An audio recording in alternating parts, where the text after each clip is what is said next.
Time for a mini-me review. Hi guys, welcome back to another Minimate review. Today we're going to be doing an extra special review on the Marvel Zombies 5-pack. The reason for this is because this is actually my favorite of all the Minimates that have come out thus far. Two reasons for that would be one, it's Marvel character superheroes, and anybody that knows anything about me knows that I am a hardcore super fanatic of anything that has to do with zombies. So, whoever came up with the genius idea of putting zombies and Marvel superheroes, I tip my hat to you. We're going to start off the review with the zombie version of Wolverine. See if we can get the camera to focus. There we are.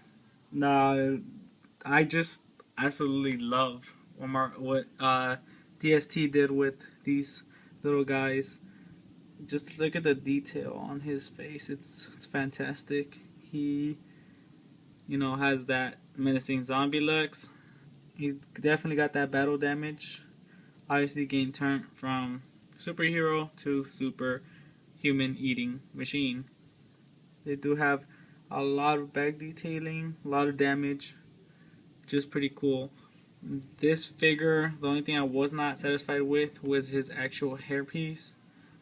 Look at those chops. They're just so big and sloppily made. Overall, the hairpiece is pretty craptacular. Out of all the Wolverine hairpieces, this is probably the worst I've seen. Other than the beginning waves of Minimates. He did come with a solution though. So he does come with his Wolverine head cover. His head cover, his mask I guess you can say. We'll just pop that off. And pop that bad boy on. I have chosen to stick with the hair though. I want him to have a more menacing look, so his face is out. And next we have my favorite from this collection, which is the Spider-Man. Anyone who knows anything about me, like I just said, I am a very big Spider-Man fan. And what better than a Spider-Man zombie? Just look at his face. Let's get a zoom in. Let's see if we can get it to focus. Oh, come on, work with. There we go.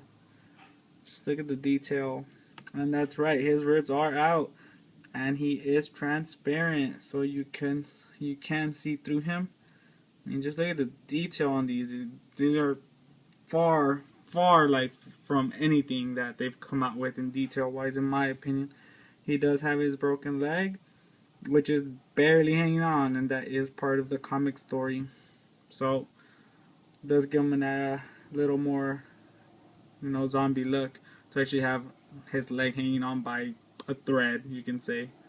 I think this is probably my favorite figure from, not probably, it is my favorite figure from this set. Next up we have not Captain America, but in this box set he's referred to as Colonel America. He definitely got his zombie on, sporting out his brains, which I thought was a pretty cool detail. I know it doesn't really look like brains, but I guarantee you that is his zombie brains.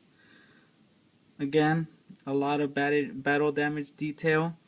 One thing I didn't like about this figure was that the blood on the shield, it's supposed to be blood, they actually made it black, and I don't quite understand that.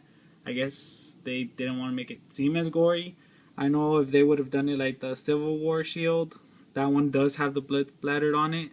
I thought that was probably the best shield they come out with thus far, so this is pretty close, but could have been bloody. That's the whole point of zombies. Blood everywhere and guts. There's his back detail. Okay, and moving on. Going to be going on to the big boy of the group. We have the Incredible Hulk, zombified. So again, he does have a almost like Spider-Man, although this one is not clear, but it's pretty transparent. I'm guessing it isn't clear because he doesn't have the all the way through hole. Just has his chest cavity opened up. So you got the color of his meat inside. It's got a pretty menacing look. Definitely like the color that they chose for this Hulk. Detail is pretty alright thus far. He doesn't have as much battle damage as the rest do, besides the giant hole in his chest cavity, but it'll do. Battle Hulk, zombified, still would be pretty damn scary to be up against. And then I finally have one more, which is Power Man. He does, like Spider-Man, have that transparent right there. It is clear. There you go. He is missing his left side of his torso. Just pretty cool. Does have a pretty good face.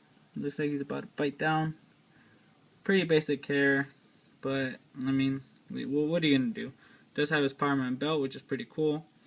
And again, not so much detail battle damage besides that one tear in his torso. So the last accessory that it actually did come with is this little bad boy.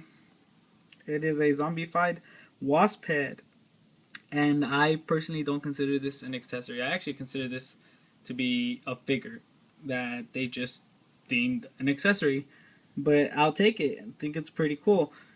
I'm guessing from the comic, which I never really read all the way through, she got zombified, or they pulled her head off, and then she got zombified, so she's alive now.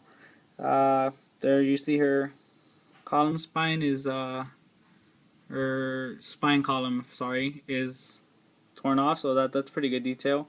Does have a menacing face, and something cool about this is that it actually fits into any Minimates bare hands. So just tighten that up, and you got yourself a Power Man, or whoever you choose to, carrying the wasp head, which is pretty cool.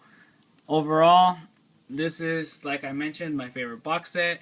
Definitely, you know, obviously it's my favorite, so I'm gonna give the Wolverine 4 out of 5 just because of the hair. I didn't quite understand why I didn't do a better hair job.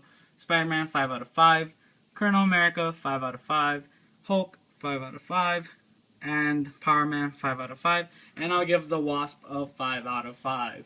This is hands down a must-have collector's item for anyone who collects Minimates. So guys, thanks for watching. Comment, like, and subscribe.